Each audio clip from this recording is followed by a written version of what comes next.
जय जननी दोस्तों, welcome to Aryan English classes. दोस्तों, आज के क्लास में हम लोग प्रोज सेक्शन के कुछ इम्पोर्टेंट लाइन्स हैं जिनकी की व्याख्या करना है।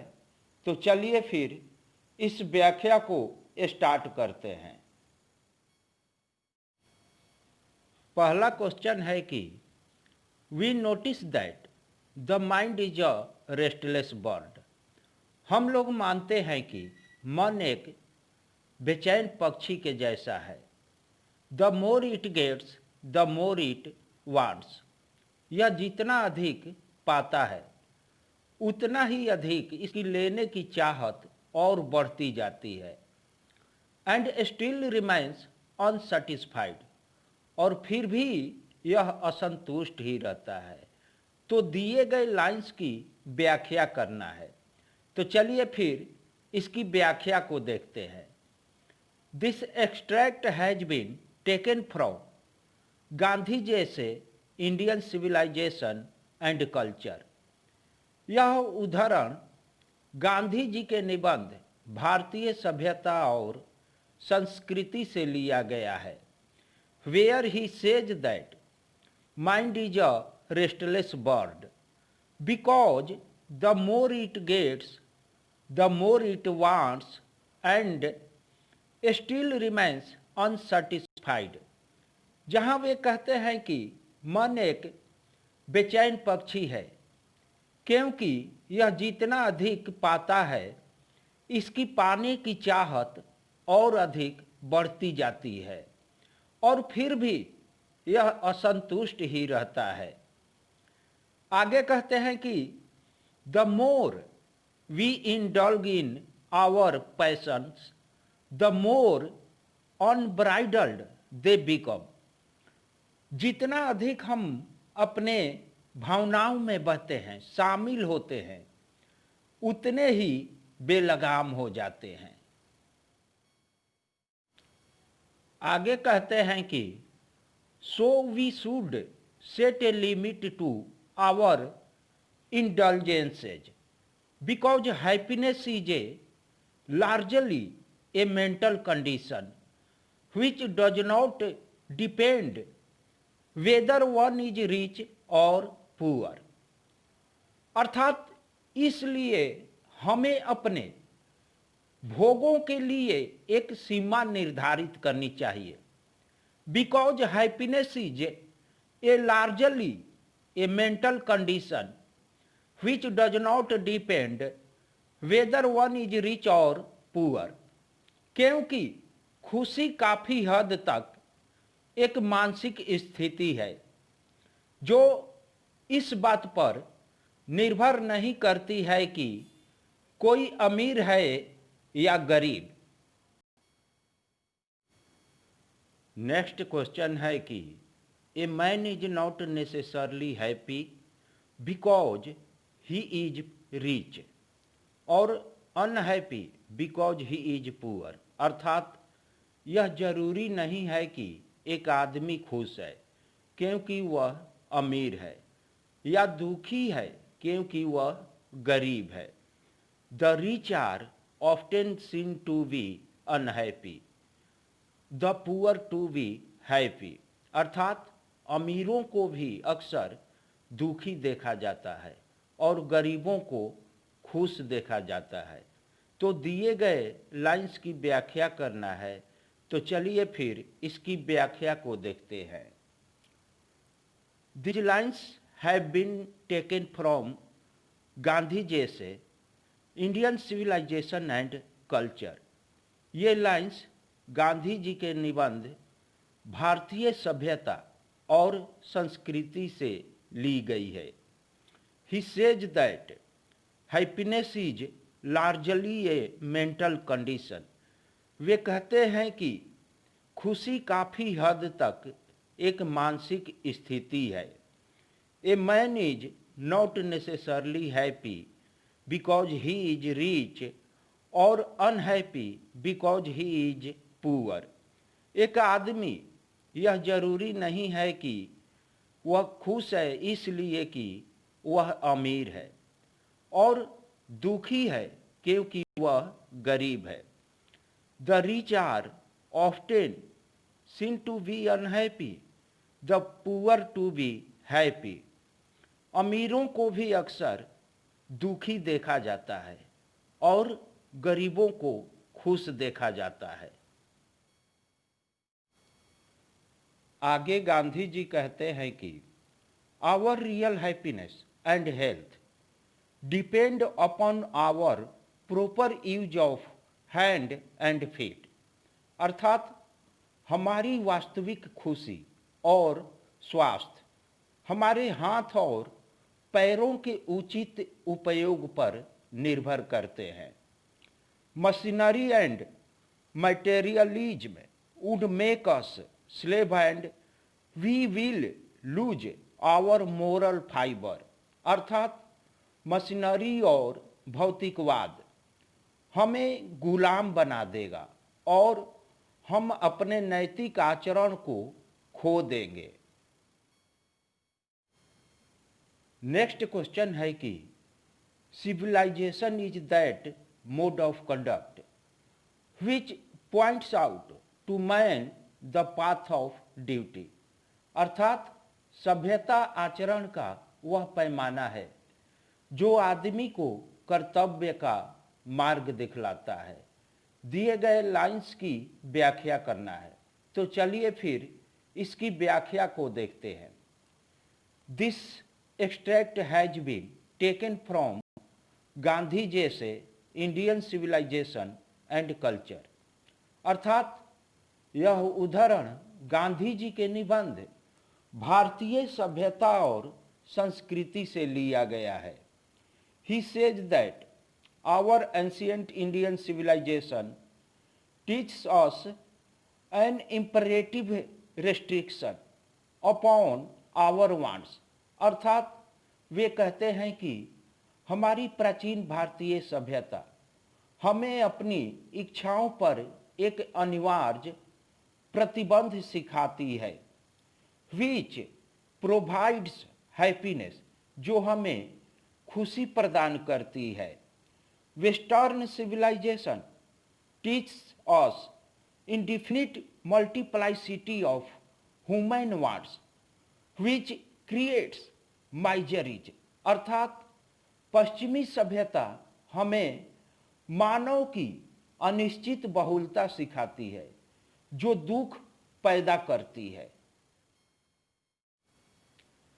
नेक्स्ट क्वेश्चन है कि a certain degree of physical harmony and comfort is necessary, but above a certain level it becomes a hindrance instead of help, अर्थात शारीरिक सद्भाव और आराम एक निश्चित सीमा तक आवश्यक है, लेकिन एक निश्चित सीमा के बाद यह सहायक की बजाय क्लेश बन जाता है। दिए गए लाइंस की व्याख्या करना है, तो चलिए फिर इसकी व्याख्या को देखते हैं।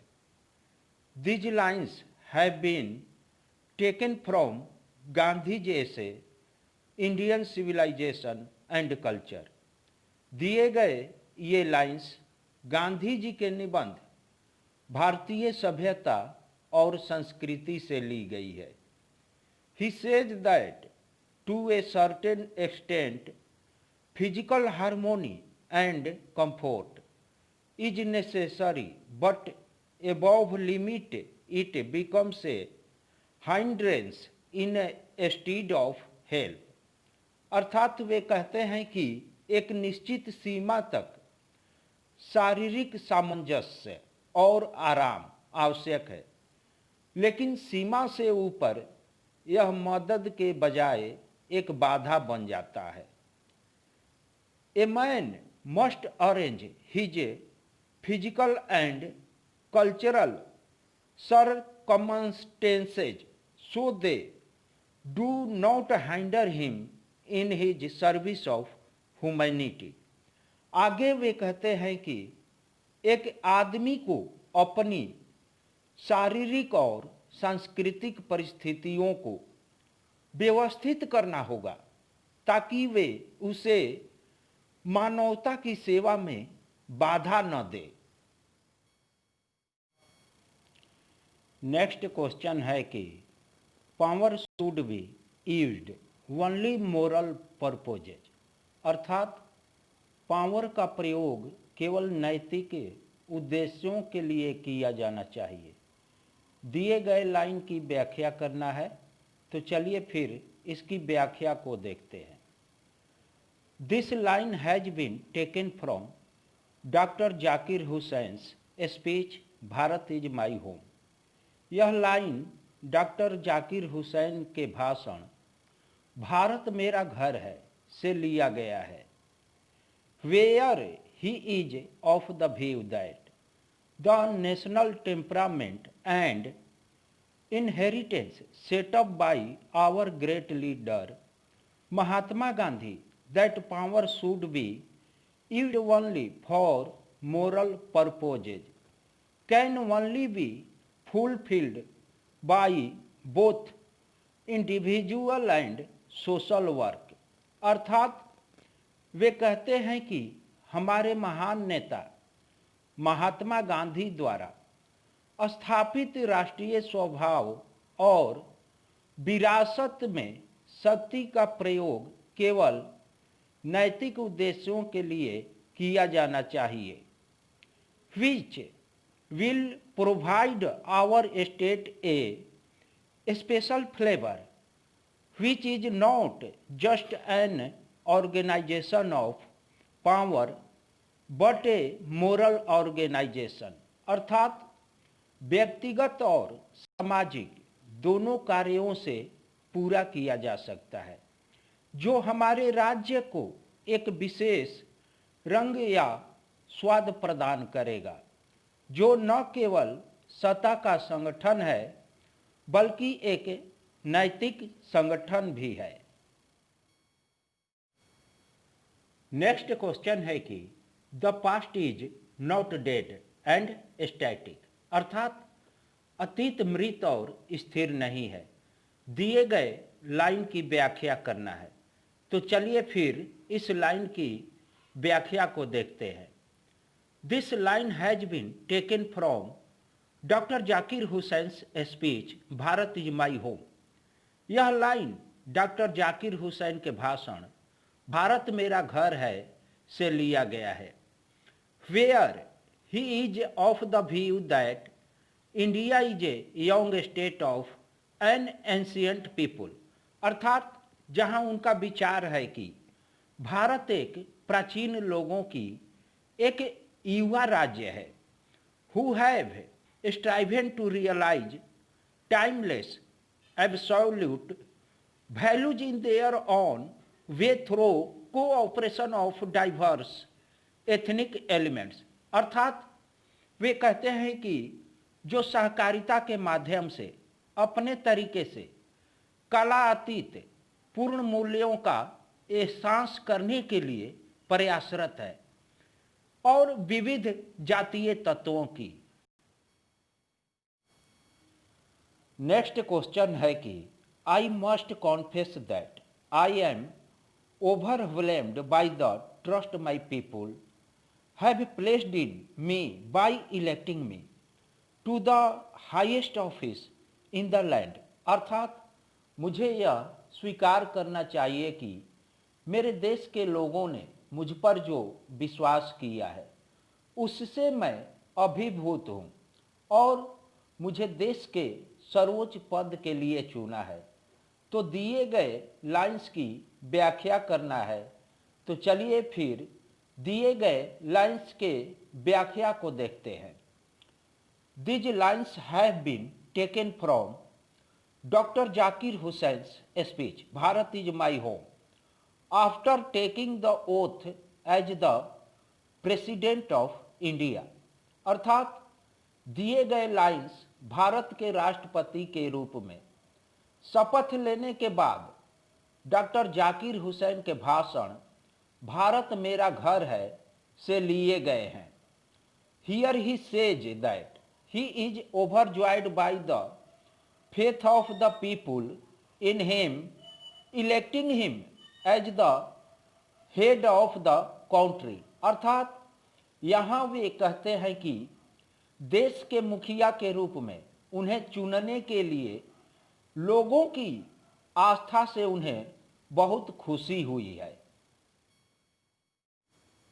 नेक्स्ट क्वेश्चन है कि ट्रूइज्म ऑफ एंथ्रोपोलॉजीज एक्सप्लेन, अर्थात मानव विज्ञान के सिद्धांत के बारे में बताएं। तो चलिए फिर दिए गए लाइन की व्याख्या को देखते हैं।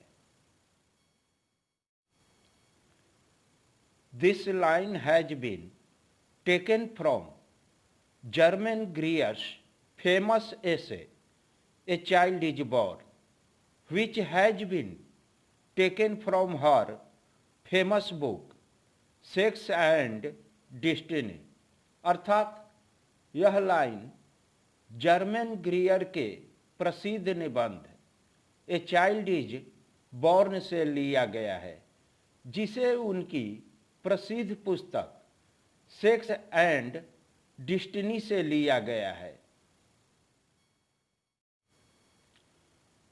Here she talks about the truism of anthropology, that such women do not become members of their new family until they have born a child, अर्थात यहाँ वह मानव विज्ञान के सत्य सिद्धांत के बारे में बात करती हैं कि ऐसी महिलाएं अपने नए परिवार की सदस्य नहीं बनती है जब तक कि वह एक बच्चे को जन्म नहीं देती है। आगे वह कहती हैं कि in such societies marriage has been arranged and only a child establishes intimate relationship to her and the family as she to her own mother, अर्थात ऐसे समाजों में विवाह की व्यवस्था की गई है और केवल एक बच्चा ही उसे और उसके परिवार को अपनी माँ के रूप में अपने और परिवार के लिए मधुर संबंध स्थापित करता है। नेक्स्ट क्वेश्चन है कि when we speak of freedom of the press we usually mean freedom in a very technical and restricted sense, अर्थात जब हम प्रेस की स्वतंत्रता की बात करते हैं तो हम आम तौर पर स्वतंत्रता का अर्थ बहुत ही तकनीकी और प्रतिबंधित अर्थों में करते हैं। तो दिए गए लाइंस की व्याख्या करना है। तो चलिए फिर दिए गए लाइंस की व्याख्या को देखते हैं। Dorothy L Sayers, an essayist, a playwright, poet and writer of detective fiction has written the essay how free is the press, अर्थात डोरोथी एल सेयर्स एक निबंधकार, एक नाटककार, कवि और जासूसी कथा के लेखक ने निबंध how free is the press लिखा है, in which she writes clarity of thought to make a strong case against misreporting और against the misuse of freedom of the press, अर्थात जिसमें वह गलत बयानी के खिलाफ या प्रेस की स्वतंत्रता के दुरुपयोग के खिलाफ एक मजबूत मामला बनाने के लिए विचार की अस्पष्टता के बारे में लिखती हैं।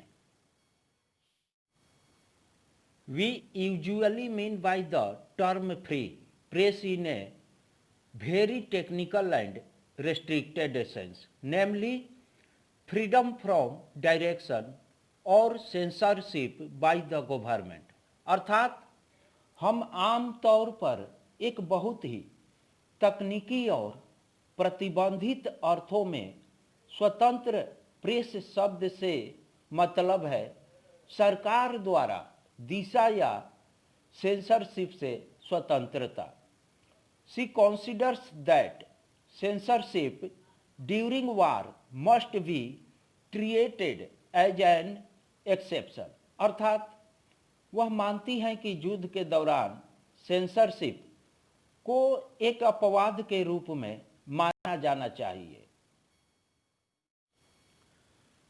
नेक्स्ट क्वेश्चन है कि it is difficult for any press that presents its news soberly to maintain its circulation. अर्थात किसी भी प्रेस के लिए यह कठिन है कि वह अपने संचालन को बनाए रखने के लिए अपनी खबर को गंभीरता से प्रस्तुत करे। Perhaps it is true that every nation gets the press it deserves. अर्थात यह सच है कि हर देश को वह प्रेस मिलता है जिसका वह हकदार है। दिए गए लाइंस की व्याख्या करना है, तो चलिए फिर दिए गए लाइंस की व्याख्या को देखते हैं। The given extract has been taken from how free is the press written by Dorothy L Sayers. अर्थात दिए गए उदाहरण डोरोथी एल सेयर्स द्वारा लिखित how free is the press से लिया गया है। She is of the view that it is very difficult for any press to provide proper news in its paper due to control of the government over it. अर्थात उनका विचार है कि किसी भी प्रेस के लिए सरकार पर नियंत्रण के कारण उसके अखबार में उचित समाचार प्रदान करना बहुत कठिन है। नेक्स्ट क्वेश्चन है कि this means that the cheap daily paper which goes everywhere has a most influence. अर्थात इसका मतलब है कि सस्ता दैनिक अखबार जो हर जगह जाता है सबसे अधिक प्रभाव पड़ता है। दिए गए लाइन की व्याख्या करना है, तो चलिए फिर दिए गए लाइन की व्याख्या को देखते हैं। The following line has been taken from the lesson how free is the press. अर्थात यह निम्नलिखित पंक्ति पाठ how free is the press से ली गई है। Which is written by Dorothy L Sayers, जिसे डोरोथी एल सेयर्स ने लिखा है। The writer in essay speaks that the cheap daily paper has more stronger impact and convinces the public in contact to the costly और expensive weekly और monthly। अर्थात निबंध में लेखिका कहती है कि सस्ते दैनिक पत्र में अधिक प्रभाव है और महंगा साप्ताहिक या मासिक के संपर्क में जनता को उपयुक्त बनाता है। दे एक्सप्रेशंस ऑफ ओपिनियन, वे मत के अभिव्यक्ति है। नेक्स्ट क्वेश्चन है कि we can not be satisfied as long as the negro's basic mobility is from a smaller ghetto to a larger one. अर्थात हम तब तक संतुष्ट नहीं हो सकते जब तक कि निग्रो की बुनियादी गतिशीलता झुग्गी झोपड़ी से निकलकर बड़े शहरों तक नहीं हो जाए। तो दिए गए लाइंस की व्याख्या करना है, तो चलिए फिर दिए गए लाइंस की व्याख्या को देखते हैं। This extract has been taken from Martin Luther King's speech I have a dream।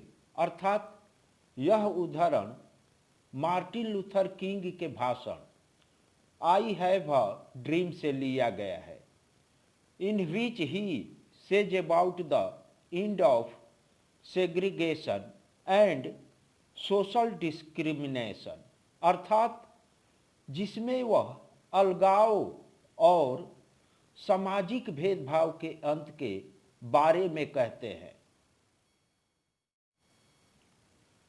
Here he shows his determination that we are not satisfied and will not be satisfied. यहाँ वह अपने दृढ़ संकल्प को दिखाते हैं और कहते हैं कि हम संतुष्ट नहीं हैं और तब तक संतुष्ट नहीं होंगे until justice rolls down like water, जब तक न्याय पानी की तरह बहता नहीं है। and righteousness like a might stream which will provide equal opportunity, और एक शक्ति भाप की तरह धर्म है जो समान अवसर प्रदान करेगा और उन्हें न्याय दिलाएगा। और आगे मार्टिन लूथर किंग जूनियर कहते हैं कि he says that they will be जज and according to their skin but according to their merit, अर्थात वे कहते हैं कि उनकी त्वचा के अनुसार नहीं बल्कि उनकी योग्यता के अनुसार उन्हें पहचाना जाएगा, जाना जाएगा। नेक्स्ट क्वेश्चन है कि आई हैव है dream that one day this nation will rise and live out the true meaning of its creed, अर्थात मेरा एक सपना है एक दिन यह राष्ट्र उठेगा और अपने पंथ के सही मायने को जिएगा। दिए गए लाइन की व्याख्या करना है, तो चलिए फिर दिए गए लाइन की व्याख्या को देखते हैं।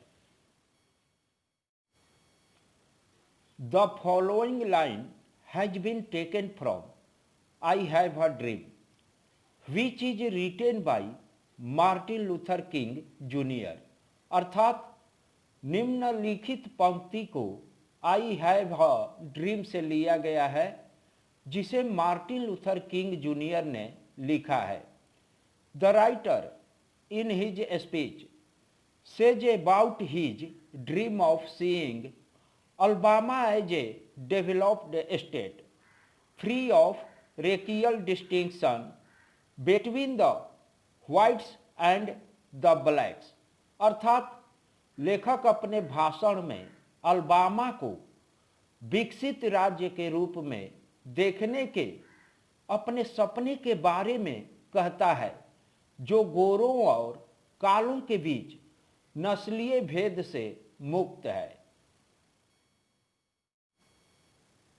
The speech had huge impact in raising public consciousness for civil rights movement, अर्थात नागरिक अधिकारों के आंदोलन के लिए सार्वजनिक चेतना बढ़ाने में भाषण का बहुत प्रभाव था। नेक्स्ट क्वेश्चन है कि religion is ever present in Indian life in its best as well as in its worst aspects, अर्थात धर्म भारतीय जीवन में कभी भी मौजूद है, अपने सबसे अच्छे और साथ ही अपने सबसे बुरे पहलुओं में। तो दिए गए लाइन की व्याख्या करना है, तो चलिए फिर दिए गए लाइन की व्याख्या को देखते हैं। This line has been taken from Pearl S Buck's essay India through a traveller's eyes, अर्थात यह पंक्ति पर्ल एस बॉक्स के निबंध India through a traveller's eyes से ली गई है। In which She is of the view that religion is always present in Indian life, अर्थात जिसमें वह इस विचार के साथ है कि धर्म हमेशा भारतीय जीवन में मौजूद है। It has both good and bad aspects, अर्थात इसके अच्छे और बुरे दोनों पहलू हैं। If it is used for the welfare of the humanity it brings heaven on the earth, अर्थात यदि इसका उपयोग किया जाता है मानवता के कल्याण के लिए यह धरती पर स्वर्ग लाता है। On the other hand it's bad aspects is it's narrow thinking which is harmful for the society, अर्थात दूसरी तरफ इसके बुरे पहलू इसकी संकीर्ण सोच है जो समाज के लिए हानिकारक है। नेक्स्ट क्वेश्चन है कि India has always been part of the background of my life but I had never seen it whole and for myself until now, अर्थात भारत हमेशा से मेरे जीवन की पृष्ठभूमि का हिस्सा रहा है, लेकिन मैंने इसे अब तक और अपने लिए कभी पूरा नहीं देखा। तो दिए गए लाइन की व्याख्या करना है, तो चलिए फिर दिए गए लाइन की व्याख्या को देखते हैं। This extract has been taken from India through a traveller's eyes written by the Nobel Prize winner American born Miss Pearl S Buck, अर्थात यह उद्धरण नोबेल पुरस्कार विजेता अमेरिकी मूल की मिस पर्ल एस बक द्वारा लिखी गई निबंध India through a traveller's eyes से लिया गया है। Here she wants to say that her life is based on India's background, अर्थात यहाँ वह कहना चाहती हैं कि उसका जीवन भारत की पृष्ठभूमि पर आधारित है। About which she has come to know from her family members and neighbors in childhood, अर्थात जिसके बारे में वह बचपन में अपने परिवार के सदस्यों और पड़ोसियों से जान चुकी है, but has not visited India and seen it as a whole up to the time she says so, अर्थात लेकिन भारत का दौरा नहीं किया है और जब तक वह ऐसा कहती है तब तक इसे पूरी तरह से देखा जाता है। नेक्स्ट क्वेश्चन है the very word colour reminds me of the variety of hue that is Indian life as various as our own American human scene, अर्थात भारतीय जीवन के ओ विविध रंग जो याद दिलाता है बहुत ही आरंभिक वास्तविकता को, जो कि हमारे अपने अमेरिकी मानवीय दृश्य की तरह है। तो दिए गए लाइंस की व्याख्या करना है, तो चलिए फिर दिए गए लाइंस की व्याख्या को देखते हैं। The writer Pearl S Buck who belongs to America draws a comparison between varied Indian's life and the American multiracial scene, अर्थात लेखिका पर्ल एस बक जो अमेरिका से हैं वह विभिन्न भारतीयों के जीवन और अमेरिकी बहुनस्लीय दृश्य के बीच तुलना करती हैं। India is a country of unity amidst variety, अर्थात भारत अनेकता में एकता का देश है।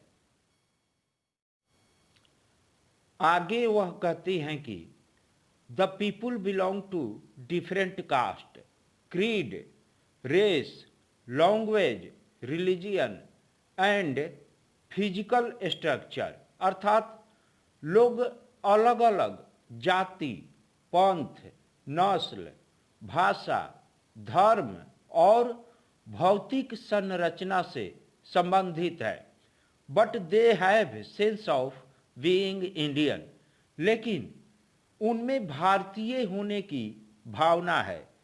So is the case with America, तो क्या अमेरिका के साथ ऐसा ही है? नेक्स्ट क्वेश्चन है कि but I shall be told that it is neither number nor multiplicity of pleasures that make the glory of man, अर्थात लेकिन मैं कहूँगा कि न तो मनुष्य की संख्या और न ही खुशियों के बढ़ते प्रकार हमारे जीवन को महिमावान बनाती है। तो दिए गए लाइंस की व्याख्या करना है, तो चलिए फिर दिए गए लाइंस की व्याख्या को देखते हैं। In the essay ideas that have helped mankind, the writer Bertrand Russell tells us that it is our intellectual and moral qualities that will make us really civilized, अर्थात ideas that have helped Mankind, इस निबंध में बर्टरांड Russell ने हमें बताया कि यह हमारे बौद्धिक और नैतिक गुण है जो हमें वास्तव में सभ्य बनाएंगे। Simple increasing the number of human beings and amazing the means of comforts will not serve this purpose, अर्थात मनुष्य की सामान्य रूप से संख्या बढ़ाना और सुख सुविधाओं के साधन जुटाना इस उद्देश्य की पूर्ति नहीं करेगा। It is our intellect that makes us different from animals, यह हमारी बुद्धि है जो हमें जानवरों से अलग बनाती है। लास्ट क्वेश्चन है कि at mother's insistence I had taken 2 days leave from the office and in the afternoon I drove नानू काका to the north block, अर्थात माँ के आग्रह पर मैंने अर्थात लेखक ने ऑफिस से 2 दिनों की छुट्टी ली थी और दोपहर में मैंने अर्थात लेखक ने नानू काका को नॉर्थ ब्लॉक ले आया। तो दिए गए लाइंस की व्याख्या करना है, तो चलिए फिर दिए गए लाइंस की व्याख्या को देखते हैं। These lines have been taken from A Pinch of Snuff, written by मनोहर माल गांवकर, अर्थात दिए गए ये लाइंस मनोहर माल गांवकर द्वारा लिखित ए पिंच ऑफ स्नॉफ से ली गई हैं। Here the writer wants to say that Nanu Kaka, who is his maternal uncle, had come to his house to see the minister, अर्थात यहाँ लेखक यह कहना चाहता है कि नानू काका जो उसके मामा हैं मंत्री से मिलने के लिए उनके घर आए थे। A mother's insistence the narrator has taken 2 days leave from the office so that he may help him in visiting the minister, अर्थात एक माँ की जिद के कारण कथावाचक ने ऑफिस से 2 दिनों की छुट्टी ले ली ताकि वह मंत्री से मिलने में उसकी अर्थात नानू काका की मदद कर सके। After talking leave he drives Nanu Kaka to the North Block to see the minister, अर्थात मंत्री से मिलने के लिए छुट्टी की बात करने के बाद वह नानू काका को नॉर्थ ब्लॉक में ले जाता है। He does so out of courtesy and humanity, वह ऐसा शिष्टाचार और मानवता से करता है